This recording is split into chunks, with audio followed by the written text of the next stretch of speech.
देखिए, कुछ सर्वदलीय बैठक में विषयों के ऊपर चर्चा हुई है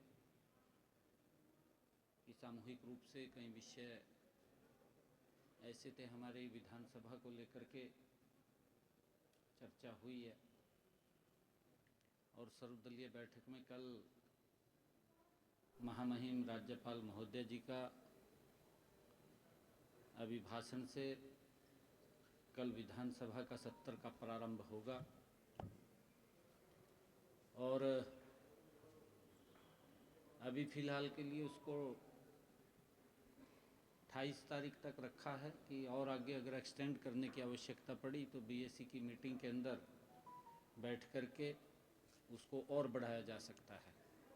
अभी उसके ऊपर चर्चा हुई है। अलग अलग कुछ बीच में पर्व भी हैं, त्यौहार हैं और सैटरडे संडे को छुट्टी भी है। बजट सत्र उसमें कई जो बिल हैं, क्योंकि ये सरकार का पहला बजट सत्र है और इसमें आदरणीय महामहिम राज्यपाल जी के अभिभाषण के बाद, चर्चा के बाद, उसका वोट ऑफ थैंक्स के बाद बजट पेश होगा। उसको लेकर के सारी चर्चा आज बीएसी की मीटिंग में हुई है। उसके टाइम को लेकर के कि किस किस दिन हमने क्या क्या करने हैं। जो बिलों को लेकर के भी कुछ बिल आने वाले हैं, उनको लेकर के भी चर्चा हुई।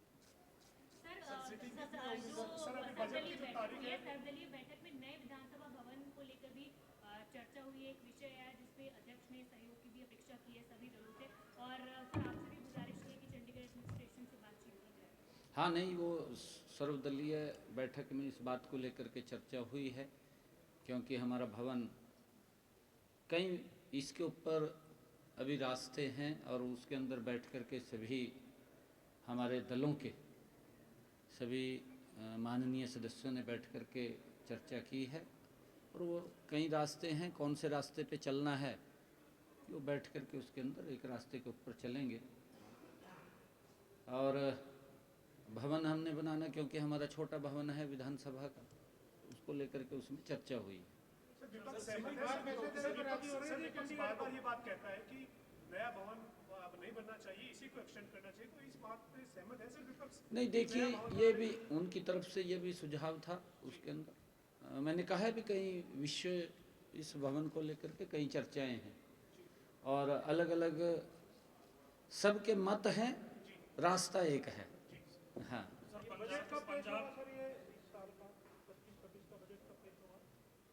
ये 17 तारीख को बजट पेश होगा। सर, नए भवन को लेकर पंजाब के जितने भी मंत्री हैं, जितने भी नेता हैं, वो लगातार ये कहते हैं कि हरियाणा को चंडीगढ़ में जगह नहीं दी जानी चाहिए। नया जो विधानसभा का परिसर बनना है वो नहीं बनना चाहिए, कि हमारा भी हक है चंडीगढ़ पे, हमारे हक को भी नहीं, देखिए, हरियाणा को जमीन मिली तो पंजाब को भी दी जाए। अच्छा है। हमने तो कहा था कि क्योंकि अगर पंजाब भी अगर अपना अलग भवन बनाना चाहे तो बनाए ना, अच्छा है। क्योंकि अभी परिसीमन होगा, परिसीमन के अंदर सीटों की बढ़ोतरी भी होने वाली है, उसमें इनका भवन भी से छोटा पड़ेगा, हमारा भवन छोटा पड़ रहा है।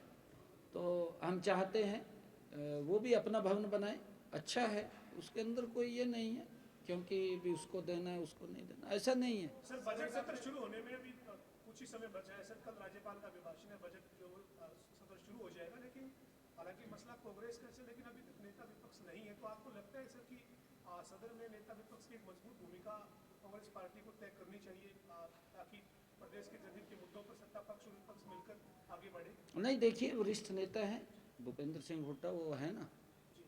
हाँ, वो पार्टी का उनका फैसला है, वो आ जाएगा। ये बताएं कि कितने बिल इम्पोर्टेंट जो हैं इस सत्र में लाने जा रही है सरकार?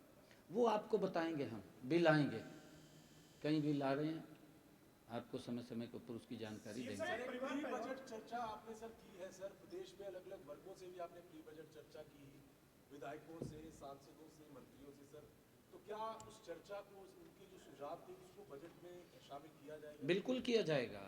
मुझे खुशी है इस बात की, क्योंकि हमने जब एक पोर्टल बना करके भी हरियाणा प्रदेश के अंदर हमने ये बात कही थी लोगों से कि जो आपके अच्छे सुझाव हैं वो हमें ज़रूर भेजिए। लगभग 10,000 सुझाव पोर्टल के माध्यम से भी मिले हैं। फिजिकल भी जाकर के हमने अलग अलग ग्रुप्स में अलग अलग वर्ग के अंदर बात किया है। हमने इंडस्ट्रियल एसोसिएशन से बात किया है, हमने चार्टर्ड अकाउंटेंट से बात किया है, हमने टेक्सटाइल इंडस्ट्री से बात किया है, हमने प्रगतिशील किसानों से बात किया है, हमने एफपीओ से बात किया है, हमने प्राकृतिक खेती में जो किसानों ने अच्छा किया उनसे बात किया है, कृषि वैज्ञानिकों से हमने बात किया है, हमने हमारा जो युवा है युवाओं से हमने बात किया है, हमने स्टार्टअप युवा से बात किया है, हमने महिला उद्यमी से बात किया है, हमने नमो ड्रोन दीदी से बात किया है, सेल्फ हेल्प ग्रुप की बहनों से हमने बात किया है, हमने अपने सभी विधायक और मंत्रीगणों से बात किया है। जितने हमारे विधायक हैं सभी को बुलाया, 2 दिन तक उनसे भी हमने चर्चा सुझाव लिए हैं। हमने जो हमारी पंचायत प्रतिनिधि हैं उनसे भी बात किया है। हमने काफ़ी वर्गों से बातचीत करके उनको सुझाव आमंत्रित किए हैं। ये बजट हरियाणा प्रदेश के 2 करोड़ 80 लाख लोगों की अपेक्षाओं के ऊपर ये खरा उतरे, उनके सुझाव लिए हैं, उनको समाहित इसमें किया जाएगा, उसके अनुरूप ये बजट होगा। ये तीसरे टर्म की मोदी जी के तत्वाधान में नॉन स्टॉप सरकार है। 3 गुना गति से हरियाणा प्रदेश का हम समान रूप से विकास करते हुए हरियाणा को आगे बढ़ाने का काम करेंगे। हमारी सरकार की ये कटिबद्धता है कि लोगों के जीवन को सरल करना। सर, ग्रोथ इस बजट में देखी जा सकती है। आपका 1.89 लाख करोड़ का बजट है, ये जो चल रहा है 24-25 का, कितनी ग्रोथ हम माने 10%, 15%, कितनी देखने को मिल सकती है? ये जब आप बजट जिस दिन पेश करूंगा बिल्कुल आपको पता चलेगा उसका। विधानसभा के जो नतीजे आए तो उससे पहले आपने एक भविष्यवाणी कर दी थी कि हम फुल मेजोरिटी में आ रहे हैं। अब नतीजे आने हैं नगर निकाय चुनावों के, उसको लेकर के क्या आपका अनुमान? एक तरफा कमल का फूल खिल रहा है, एक तरफा, कहीं भी कोई दूसरा नहीं दिखाई तो दे नहीं रहा। मामला सामने आया सर, आपके कोई संज्ञान में है कि परिवार पहचान पत्र की आईडी का? हाँ देखिए, आज मैंने भास्कर के अंदर एक न्यूज को पढ़ा था, भास्कर के अंदर वो न्यूज लगी है और वो उस न्यूज को बिल्कुल देख करके चेक कराएंगे और चेक कराएंगे तो करेंगे उसको। ये महिलाओं को 2100 रुपये देने की बात आपने चुनावों के दौरान भी कही है, क्योंकि आप प्रेस कॉन्फ्रेंस में हैं, ये बजट में प्रावधान किया जाएगा? बजट के अंदर हम प्रावधान कर रहे हैं क्योंकि बड़ा बजट है, उसके लिए पूरी रचना योजना बनेगी। क्योंकि हमारा जो संकल्प पत्र के अंदर हमने वायदे किए हैं, हमने 5 साल के लिए वो वायदे किए हैं। गति से हमने 18 वायदों को पूरा किया है और ऐसे वायदे हैं जिसका हरियाणा प्रदेश के लोगों को लाभ मिला है। और उसके साथ साथ मैं आपको बताना चाहता हूँ 10 ऐसे वायदे हैं जो जल्दी ही शीघ्र 28 के अंदर जुड़ जाएंगे। उनकी प्रशासनिक अनुमति आनी बाकी और जल्दी ही वो भी जुड़ जाएंगे। बजट में सम्मिलित किया गया है। देखिए, उन्होंने जो सुझाव दिए हैं कहीं के तो अच्छे सुझाव आए हैं उनके भी, और उन सबको समाहित करेंगे। सर, पंजाब में सर किसान मोर्चा जो है, संयुक्त किसान मोर्चा, उन्होंने ये कहा कि पंजाब सरकार किसानों के लिए काम नहीं कर रही, इसलिए उन्होंने चंडीगढ़ कूच का ऐलान किया था। उनको कई किसानों को हिरासत में लिया गया। आप क्या कहना चाहेंगे इस मसले पे, जो पंजाब की सरकार से जो डिमांड कर? इसी में वो उन्होंने कहा कि हरियाणा सरकार सभी फसलों पर एमएसपी दे रही है, अब पंजाब सरकार भी दे। नहीं देखिए, मैं इस बात को बार बार कह रहा हूँ क्योंकि पंजाब के अंदर हमने वहाँ के मुख्यमंत्री को जब उनको उकसाते थे, वहाँ के किसान को ये लोग, मैंने तब भी कहा था भी आप उकसाइए मत, ये किसान के हमारे हार्ट के साथ जुड़ा हुआ मामला है। क्योंकि मैं किसान का बेटा हूँ, मुझे मालूम है कि किसान की पीड़ा क्या है, किसान कैसे खेत में काम करता है, कैसे वो खर्च करता है, कई बार तो खाली रह जाता है। परंतु हरियाणा के अंदर हमारे किसान को अगर कोई प्राकृतिक आपदा भी आती है तो सरकार खड़ी दिखाई देती है। हमने हरियाणा के अंदर किसानों की उस पीड़ा को समझा, आप लोग देख भी रहे हैं, धीरे धीरे करके हमने पहले 14 फसलें एमएसपी पर खरीदी और अब हमने ये कहा कि हम 100% फसल आज हरियाणा की एमएसपी पर खरीद रहे हैं। मैंने तब भी सुझाव दिया था पंजाब सरकार को कि आप बात कम करिए, किसानों के बीच में जाइए और उनको आश्वस्त करिए, उनको जाकर के ये तो कहिए कि हम आपकी फसल को एमएसपी पर खरीदेंगे। क्यों नहीं खरीद रहे हैं? खरीदनी चाहिए, बात कम करनी चाहिए, उनको रिलीफ देना चाहिए। किसान ये धरती पुत्र है जो देश के लोगों का पेट भरता है, उसकी चिंता अगर हम नहीं करेंगे बात थोड़ी होगी।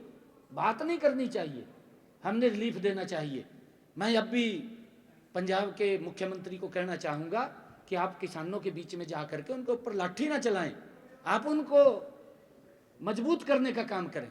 ऐसा नहीं है कि आपका ये पहला बजट होगा, कितनी तैयारी आपकी तरफ से है और विपक्ष आपको घेरने की पूरी तैयारी कर रहा है, बैठक भी बुलाई है रणनीति बनाने के लिए।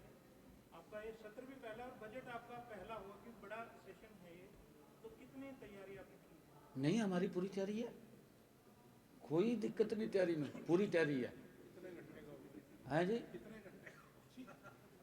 ये पीछे भी घंटे का तो पता नहीं लगता जब सेशन चलता है, आपको पता रात के 9 बजे तक सेशन चला है। सर, पीछे जो ओलावृष्टि हुई उसको लेकर क्षतिपूर्ति पोर्टल भी खोला गया था जिसका आपने जिक्र भी किया, लेकिन कुरुक्षेत्र से और कुछ एक आधी जगह से ऐसी खबरें आ रही थी कि जहां पर किसान कह रहे हैं कि खराबा तो हुआ है, लेकिन अधिकारियों ने जो रिपोर्ट सौंपी है उसमें कह रहे हैं कि कुछ भी खराबा नहीं हो रहा है। इस पर कुछ किसान जो है वो चेक करवा लेंगे, चेक करवा लेंगे। इसमें मेरा एक ये है सर, कुछ एक जगह से शिकायतें भी आ रही, किसानों को नकली बीज और नकली खाद जो है वो दिया जा रहा है दुकानों पर, तो उसको लेकर हरियाणा सरकार कितनी सख्त होती हुई नजर आएगी आगे? नहीं, इसके लिए हमने कहा है कि किसान के साथ कोई भी व्यक्ति धोखाधड़ी नहीं कर पाएगा। हमने कहा है ये, किसान को अगर बीज भी देना है तो आप उसको बाकायदा रसीद उसको देनी पड़ेगी उसकी, क्योंकि ये ऐसा नहीं है किसान 6 महीने तक मेहनत करता है, अगर उसको कोई नकली बीज दे देगा उसकी पैदावार कम हो जाएगी, उसको और नुकसान हो जाएगा। ऐसा नहीं होगा। हमने कहा है कि उसके लिए आप प्रमाणित उसको बीज को दीजिए। Thank you.